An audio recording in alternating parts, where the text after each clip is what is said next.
बहुत समय पहले हिमालय में एक क्रूर वानर राजा राज करता था। उसके झुंड में सारे वानर, उसकी पत्नी और बच्चे थे। उसे ये भय था कि शायद उसका कोई पुत्र बड़ा होकर राजा बन जाए। इसलिए उसकी ये नीति थी कि हर बच्चे के पैदा होने के बाद वो उसे काटता था। इससे बालक वानर इतना दुर्बल हो जाता कि वो अपने पिता को चुनौती नहीं दे पाता था। मुझे और सिर्फ मुझे ही इस समूह का राजा होना चाहिए।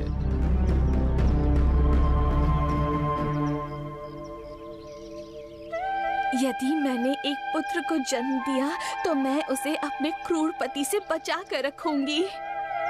हे ईश्वर, मुझे कुछ न कुछ करना होगा। इसलिए उसने वहां से भागने का निर्णय लिया। वो सुदूर पर्वत के एक वन में चली गई। समय व्यतीत हुआ। मैं अकेले रहते रहते तंग आ चुकी हूँ, पर मैं अपने पुत्र के लिए ये सब सहूंगी। शीघ्र ही उसने एक तेजस्वी वानर पुत्र को जन्म दिया। माँ और पुत्र ने अपने दिन प्रसन्नता पूर्वक और शांति से व्यतीत किए। वानर पुत्र एक शक्तिशाली और विशाल वानर के रूप में बड़ा हो गया। एक दिन उसने अपनी माँ से पूछा, माँ, मेरे पिता कहाँ हैं? मैं उन्हें देखना चाहता हूँ। मेरे पुत्र, वो सुदूर पर्वत के नीचे रहने वाले वानरों के एक समूह के राजा हैं। इसलिए तुम एक राजकुमार हो। माँ, मुझे मेरे पिता के पास ले चलिए। नहीं मेरे पुत्र, मैं ऐसा नहीं कर पाऊंगी। तुम्हारे पिता अपने सभी पुत्रों को काटकर उन्हें जीवन भर के लिए दुर्बल बनाते हैं। उन्हें भय है कि शायद उनका पुत्र उनके स्थान पर राजा बन जाएगा। इसलिए अपने पिता से मिलने का विचार त्याग दो। आप मेरे लिए चिंतित मत हो माँ, मैं अपनी देखभाल कर सकता हूँ। मुझे तुम पर पूरा भरोसा है। इससे माँ को आत्मबल मिला और वो बालक को उसके पिता से मिलवाने के लिए तैयार हो गई। मुझे दो वानर आते दिखाई दे रहे हैं।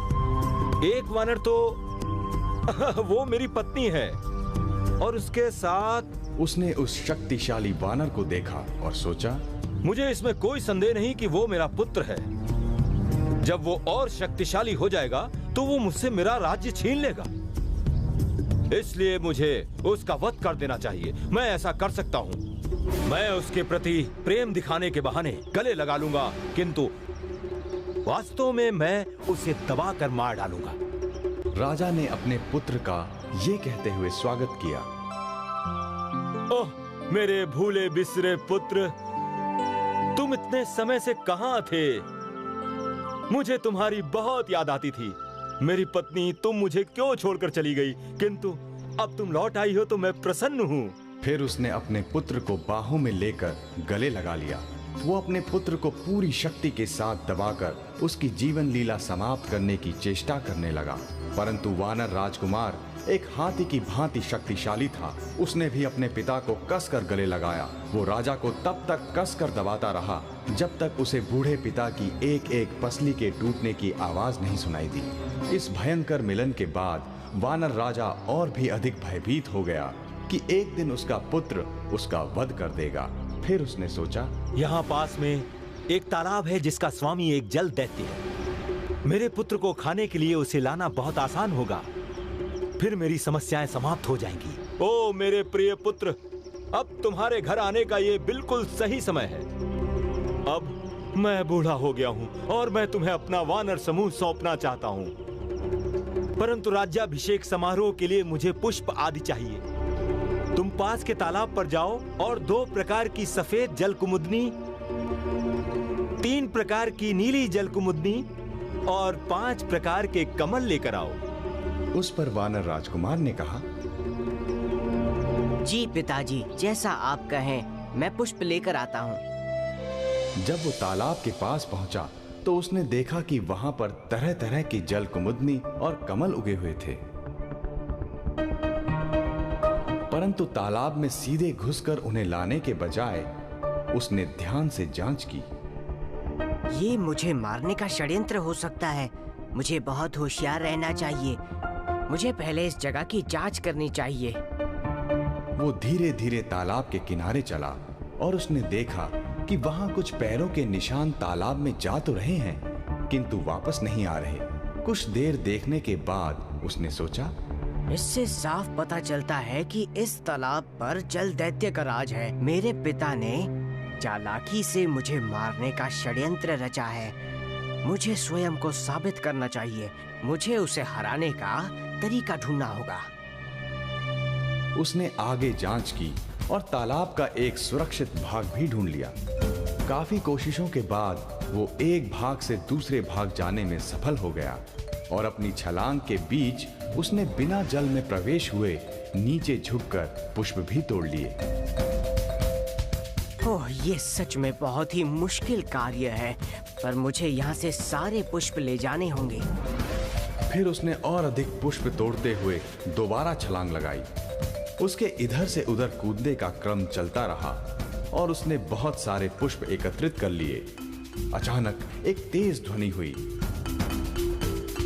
राजकुमार ने किनारे पर खड़े होकर देखा। एक जल दैत्य ने पानी के बाहर अपना सर निकाला और उसे राजकुमार को देखकर बहुत आश्चर्य हुआ। मैं इतने समय से यहाँ पर रह रहा हूँ, मैंने कभी किसी मनुष्य या राक्षस को इस वानर के समान बुद्धिमान नहीं देखा।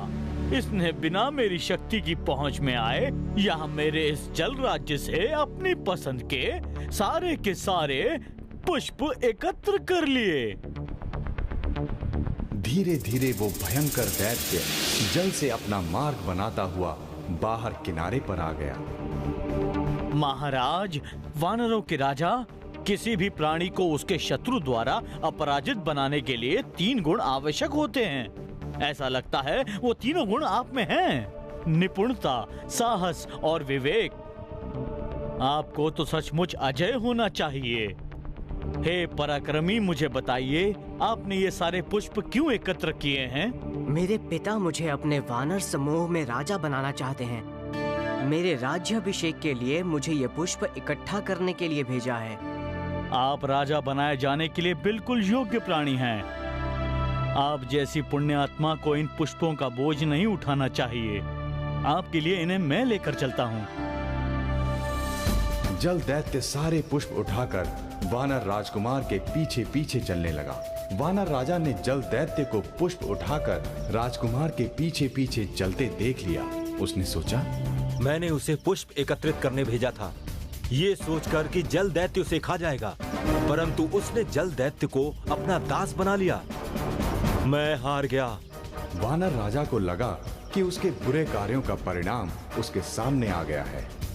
उसने अचानक स्वयं को चोट पहुंचाई, जिससे उसके दिल के 7 हिस्से हो गए। इससे उसकी उसी क्षण मृत्यु हो गई। वानर समूह एक नौजवान वानर राजकुमार को नया राजा बनाने के लिए एकमत हो गया।